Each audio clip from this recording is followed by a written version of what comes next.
আলহামদুলিল্লাহ, Rangpur city maths and আইসটির পক্ষ থেকে আপনার ধন্যবাদ। আমরা যার ছবি দেখতে পাচ্ছি সে অন্য কেউ নয়, আমাদের রংপুর সিটি ম্যাটস অ্যান্ড আইসটির ম্যাথস বিভাগের একদম ব্রিলিয়ান্ট স্টুডেন্ট মিস্টার জাহিদ। তিনি ফার্স্ট ইয়ার শেষ করে সেকেন্ড ইয়ার ইতিমধ্যে হয়েছেন এবং সে ছেলে হিসেবে যথেষ্ট ভালো। আমি শিক্ষক হিসেবে অভিমত পোষণ করছি। Thank you.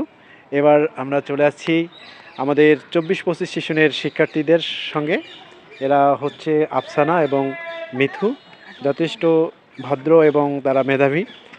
আমরা আসলে একটু সুযোগ পেলাম তাদের সঙ্গে কথা বলার, কারণ আমরা কলেজ ক্যাম্পেইনের জন্য চলে এসেছি লালমনিরহাট কালীগঞ্জে, এবং কালীগঞ্জের যে তুষ ভান্ডার, আমরা তুষ ভান্ডার ঠিক জমিদার বাড়িতে আসি। আপনারা একটা জিনিস লক্ষ্য করবেন যে এখানে দেখতে পাচ্ছেন যে এটা হচ্ছে তুষ ভান্ডার ইউনিয়ন ভূমি অফিস, আর এই পাশে যে বিল্ডিংটা দেখতে পাচ্ছেন এটা আসলে জমিদার বাড়ি। আমরা যদি বিপরীত পাশে যাই তাহলে আপনারা বিপরীত পাশে খুব বড় করে লেখা আছে, সেখানে হচ্ছে জমিদার বাড়ি। তো এরপরে যদি কেউ কালীগঞ্জে আসেন তাহলে তুষ ভান্ডার জমিদার বাড়ি দেখতে পারবেন। এখানে দেখার মতো অনেক কিছু আছে। তো এইখানেই যে আমরা দুজন শিশুকে দেখতে পাচ্ছি। এই তোমরা কেমন আছো? আলহামদুলিল্লাহ ভালো আছো। তুমি কোন ক্লাসে পড়ো? আমি ক্লাস 2 এ পড়ি। 2 এ পড়ো না? আচ্ছা, 2 বানান করো তো তুমি ইংরেজিতে। TWO। গুড, তোমাকে অসংখ্য ধন্যবাদ এবং অনেক মেধাবী। তুমি কোন ক্লাসে পড়ো? তুমি 2 বানান করতে পারবা ইংরেজিতে? কেন, ও কি বললো বলো তো? ও কি বললো এখন এই বানানটা? 2W। TWO। তুমি একটু ভালো করে পড়াশোনা করবা। হ্যাঁ, ধন্যবাদ তোমাদের দুজনকেই। তোমরা এখানে বসে আছো? বাহ, অনেক সুন্দর। আমি পরিচয় করে দিচ্ছি। আসলে ওরা বলার আগে আমি জানি যে ও হচ্ছে হৃদয়, 25-26 সেশনের প্যাথোলজি না কোন বিভাগের স্টুডেন্ট, ফার্মেসি ডিপার্টমেন্টের স্টুডেন্ট। এবং এ হচ্ছে ফয়সাল হচ্ছে 25-26 সেশনের কোন বিভাগ? ফার্মেসি বিভাগের। তোমাদের আসলে এই ফার্মেসি যে তোমরা পড়বা, আসলে ফার্মেসি কেন পড়বা এটা একটু জানতে চাচ্ছি। স্যার, আমার ফার্মাসিস্ট হওয়ার শখ স্যার, আর ইচ্ছা, আমার পরিবারও চাই আমি ফার্মাসিস্ট হই তাই। আচ্ছা, অসংখ্য ধন্যবাদ। কারণ ফার্মাসিস্ট ডিপার্টমেন্টে একটা গুরুত্বপূর্ণ ডিপার্টমেন্ট। অ্যাজ এ টিচার হিসেবে আমিও এটা লাইক করি, এবং তোমাদের যে মনের আশা বা তোমরা যে গোলটা নিয়ে সামনের দিকে এগাতে চাচ্ছ, আমি আল্লাহ তাআলার কাছে প্রার্থনা করি যে তোমাদের ইচ্ছা আল্লাহ তাআলা পূরণ করুক। এবং ফয়সাল, তুমি ফার্মেসি ডিপার্টমেন্টে কেন, কোন ইচ্ছায় তুমি ভর্তি হলা, কেন? স্যার, এই ফার্মেসি ডিপার্টমেন্টের একটা অনেক চাহিদা আছে। জি জি জি, এই চাহিদার কারণে এই ফার্মেসি ডিপার্টমেন্ট আর কি নেওয়া। গুড, অসংখ্য ধন্যবাদ। আমি আসলে আমার জীবনে আমি এই প্রতিষ্ঠানে 2016 সালে জয়েন করেছি, এবং অনেক স্টুডেন্ট এখানে ফার্মেসি ডিপার্টমেন্ট থেকে বের হয়ে গেছে এবং তারা অনেক ভালো ভালো জায়গায় আছে।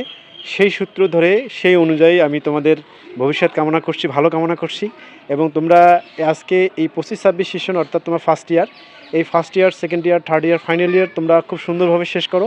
আমি তোমাদের উত্তর ভবিষ্যৎ কামনা করছি। তোমাদেরকে অসংখ্য ধন্যবাদ, ভালো থাকো। হ্যাঁ, ওকে। আচ্ছা তানভীর, তুমি এখানে কেন? আমরা মার্কেটিংয়ে আছি। মার্কেটিং আসছো, যাই হোক, এটাকে আসলে মার্কেটিং বলে না, এটা মেডিকেল ক্যাম্পেইন বলা হয়। তো তুমি রংপুর সিটি ম্যাটস অ্যান্ড আইসটিতে কোন ডিপার্টমেন্টে ভর্তি হয়েছো? ল্যাব মেডিসিনে। আচ্ছা আচ্ছা, ভেরি নাইস। তো তুমি ল্যাব মেডিসিন, আমাদের এখানে তো রংপুরে ম্যাথস আছে, ল্যাব মেডিসিন আছে, তারপর ফার্মেসি আছে, ডেন্টাল আছে। তো 4টা ডিপার্টমেন্টের মধ্যে তুমি কেন এই ল্যাব মেডিসিন ডিপার্টমেন্টটা চুজ করলা? কারণ এই ডিপার্টমেন্টে আমার মামা রংপুর মেডিকেল কলেজ হাসপাতালে জব করতেছে। Good good. আমার মামা জেনারেল মাস্টার্স পাস করছে, কিন্তু কোনো জব নেই, কিন্তু তার এই মেডিকেল টেকনোলজিতে একটা সার্টিফিকেট ছিল। Good good, very good very good. সে সরকারি মেডিকেলে চাকরি করতেছে। এই জন্য আমার মামার দেখিয়ে আমার মনে উৎসাহ জাগছে যে আমিও মামার মতো হতে চাই। আচ্ছা, থ্যাংক ইউ সো মাচ। আসলে তানবীরকে অসংখ্য ধন্যবাদ যে তানবীর এখানে তার লাইফটাকে এক্সপ্রেশন করেছেন বা তার আবেগটাকে সে জাগিয়ে তুলেছেন। যে তানবীরের মামা আসলে জেনারেল থেকে অনার্স মাস্টার্স কমপ্লিট করার পরেও তানবীরের মামার চাকরি হয়নি। পরবর্তীতে ডিপ্লোমা ইন মেডিকেল থেকে ল্যাব মেডিসিনে একটা কোর্স করা ছিল, আবার সেটা দিয়ে তিনি জব ট্রাই করার পরে বাংলাদেশ সরকারিভাবে রংপুর মেডিকেল কলেজের ল্যাব টেকনোলজিস্ট হিসেবে চাকরি হয়। এজন্য তানবীর সিদ্ধান্ত নিয়েছে রংপুর সিটি ম্যাটস আইসটিতে ল্যাব মেডিসিনে ভর্তি হয়ে তার এই কোর্সটা সম্পন্ন করে সেও তার মামার মতো একটা চাকরি করবে। আমি রংপুর সিটি ম্যাটস অ্যান্ড আইসটির একজন শিক্ষক হিসাবে তানবীরকে অসংখ্য ধন্যবাদ জানাচ্ছি এবং আন্তরিক অভিনন্দন জানাচ্ছি। তানবীর, তোমাকে অসংখ্য ধন্যবাদ।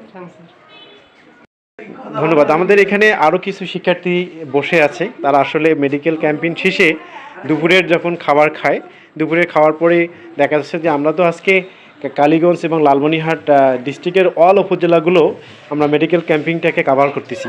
তো এই জন্য হচ্ছে আমাদের গাড়ি অনেক দূরে থাকাতে আমরা এখানে একটু বিশ্রাম নিচ্ছি। তো তোমরা এখানে বিশ্রাম নিচ্ছ না?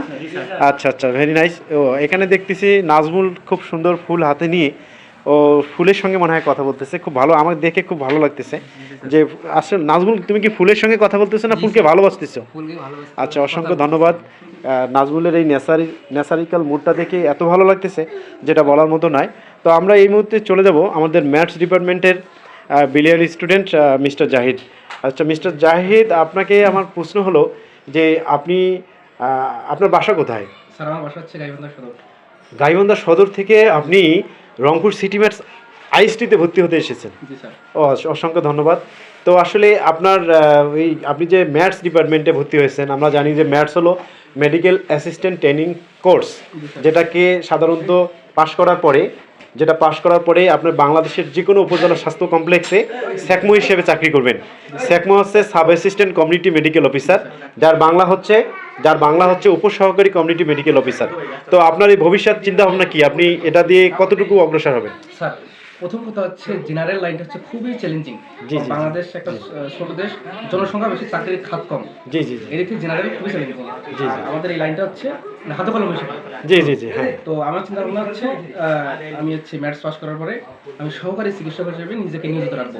অনেক অনেক অনেক ভালো, ভেরি নাইস। এরপর পাশাপাশি হয়তোবা হচ্ছে প্রাইভেট ক্লিনিক, জি চেম্বার করবেন, অথবা হসপিটালে চাকরি করতে পারবো, পাশাপাশি চেম্বার করবো। Good, very good. এরপর আমি ফুড অ্যান্ড নিউট্রিশনের উপর বেশি করবো।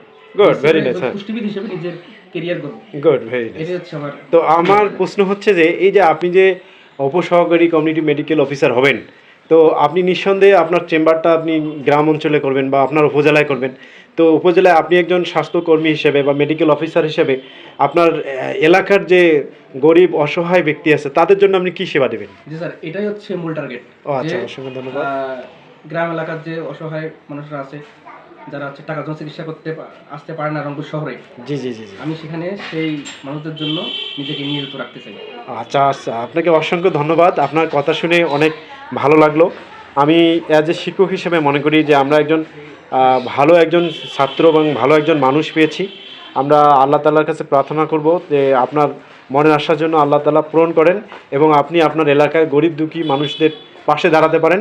আপনাকে অসংখ্য ধন্যবাদ, আমার হৃদয়ের অন্তরস্থল থেকে ধন্যবাদ, এবং সিটি ম্যাথস অ্যান্ড আইএসটি পরিবার থেকে আপনাকে অসংখ্য ধন্যবাদ। আপনি ভালো থাকবেন। ধন্যবাদ স্যার। Thank you.